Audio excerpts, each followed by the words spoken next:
So at this time, without further ado, we will move on to the reason that you all are here. The induction of four very, very worthy individuals into the Estill County Hall of Honor. To be fair, we put them in alphabetical order by last name.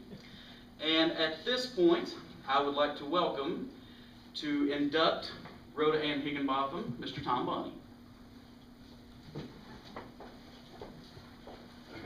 Now, do you want to use this?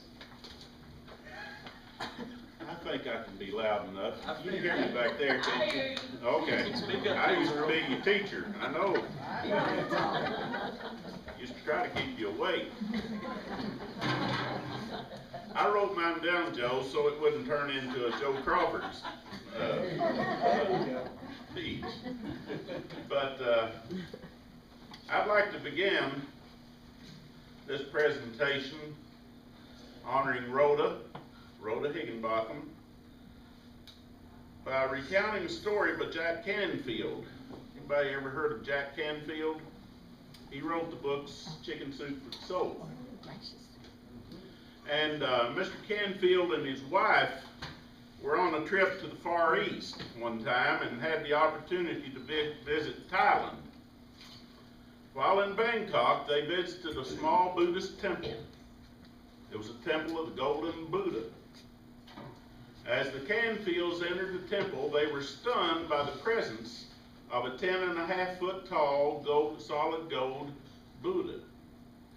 It weighed over 2.5 tons, and excluding its artistic value, was worth approximately $196 million. It was an awesome sight.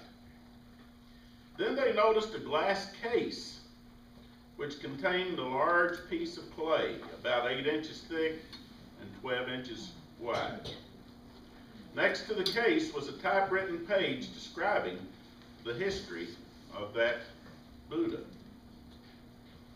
It stated that in 1957, a monastery had to be relocated to make room for a new highway, and a group of monks had moved a clay Buddha from the monastery to a new location. They had to do that. When the crane began to lift the giant idol, the weight was so tremendous that it began to crack. In addition, rain began to fall. The head monk, very concerned about damage to the sacred Buddha, decided to lower the statue back to the ground and cover it from the rain. Later that evening, the monk went to check on the Buddha. He shone his flashlight under the tarp to see if the statue was staying dry. As the light reached the crack, he noticed a little gleam shining back and thought it strange.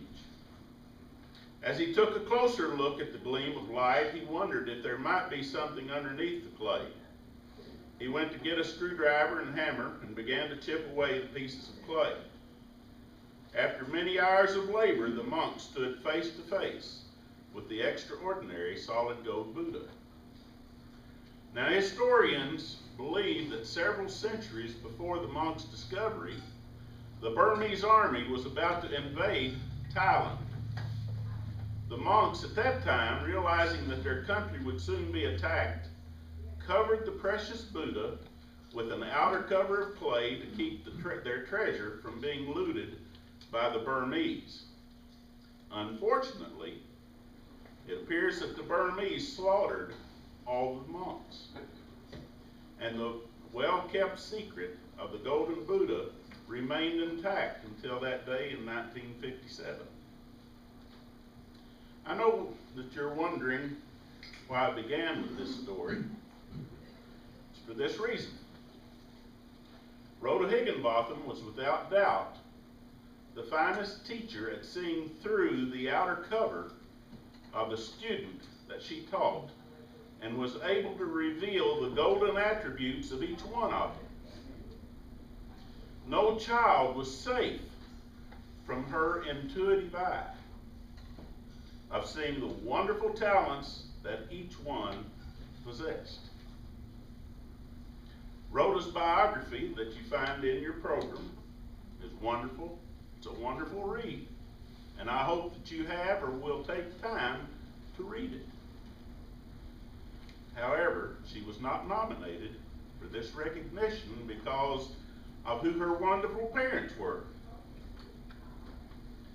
She wasn't nominated because of when she was born, or even who her family is. She was not nominated because she was a wonderful dealer and collector of antiques, or that she was an artist in her own right.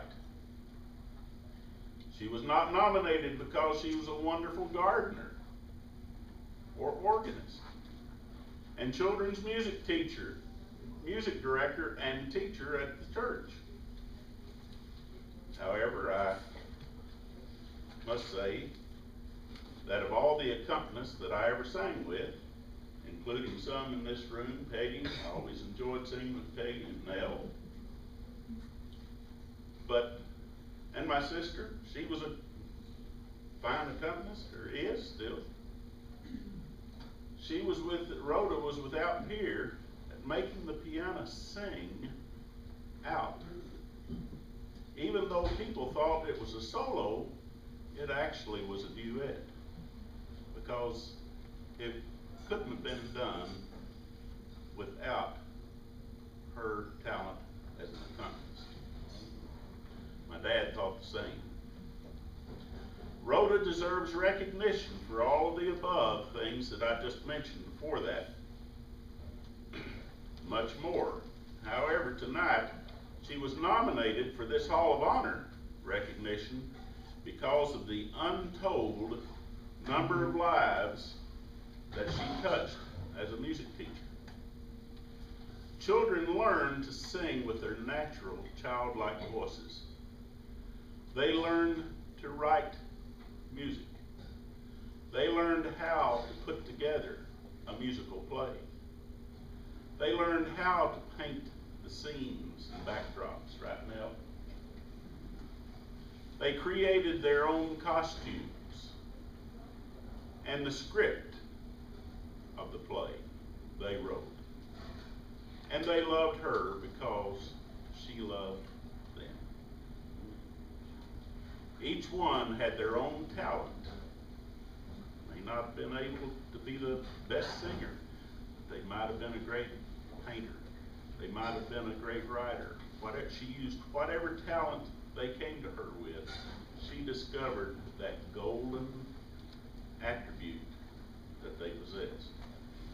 Each one had their own talent, and she was able to remove the clay and reveal the golden treasure that each one possessed.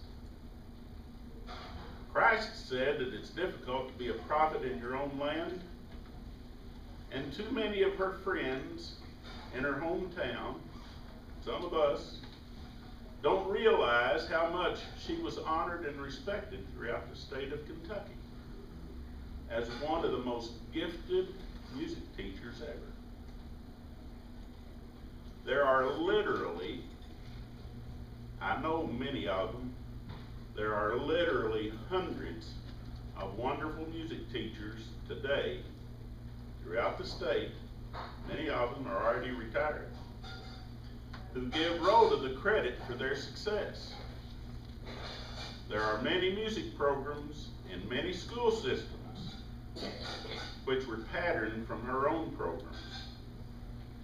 Music departments at UK, EKU, Moorhead, and U of L, and others used her extensively to work with their music education students. Also, Rhoda performed extensive research on the adolescent boys' changing voice. And that research is still found in the library at Eastern Kentucky University. I could go on and on about Rhoda, a person that I revered and loved so dearly. But all that I could say would not begin to express the feelings and gratitude that many of us here tonight have for Rhoda. She will always be our bridge builder. And I'll finish with this point. an old man going a long highway. Came at evening, cold and gray, to a chasm vast and wide and steep, with water rolling cold and deep.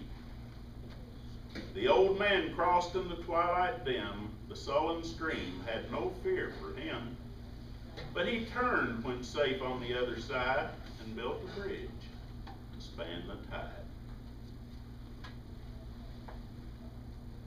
Old man, said a fellow pilgrim near, you're wasting your strength with building here. Your journey will end with the ending day. You never again will pass this way. You've crossed the chasm deep and wide. Why build you a bridge at eventide? The builder lifted his old gray head. Good friend, in the path I've come, he said, there followeth after me today a youth whose feet must pass this way. The chasm that was naught to me, to that fair-haired youth, may a pitfall be. He too must cross in twilight dim. Good friend, I'm building this bridge for him. Rhoda built it for a lot of us.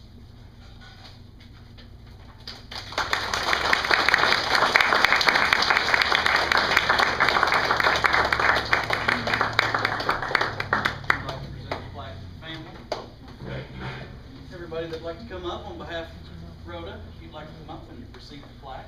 Ann and Jean and your families, come up.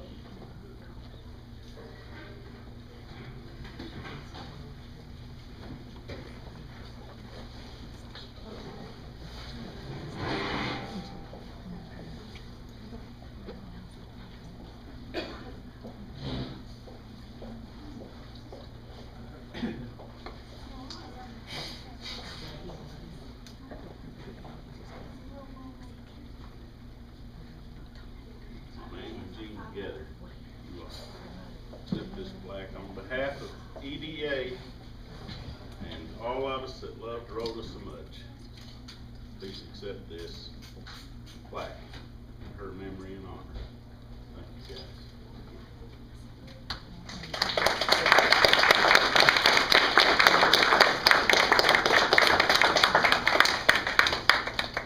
It's time for their speech.